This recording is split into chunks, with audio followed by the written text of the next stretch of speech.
ഒറ്റ രാത്രി കൊണ്ട് പ്രകൃതിയുടെ വികൃതിയിൽ നഷ്ടമായത് ഒരു പിടി മനുഷ്യ ജീവനുകളാണ്. കുത്തിയൊലിച്ചു പോയത് ഒത്തിരി പേരുടെ സ്വപ്നങ്ങളാണ്. ഇന്ന് നേരം പുലർന്നാൽ ചെയ്തു തീർക്കാനുള്ള ജോലികളെക്കുറിച്ച് ഓർത്ത് സമാധാനത്തോടെ കിടന്നുറങ്ങിയവർ. പക്ഷേ പലരും ഇന്ന് കണ്ണു തുറന്നില്ല.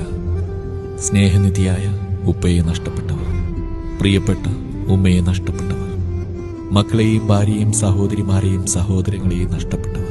ദുരന്തഭൂമിയിലെ നിലവിളികളും ആർത്തനാദങ്ങളും കണ്ണു നനയിപ്പിക്കുകയാണ് നാഥ. വാർത്തകളിൽ കാണുന്ന ദൃശ്യങ്ങൾ കരൾ പിടക്കുന്നതാണ്. സഹിക്കാൻ കഴിയുന്നില്ല. കാണുന്ന നമുക്കിത്ര സങ്കടമുണ്ടെങ്കിൽ അനുഭവിച്ചുകൊണ്ടിരിക്കുന്നവരുടെ അവസ്ഥ എന്തായിരിക്കും?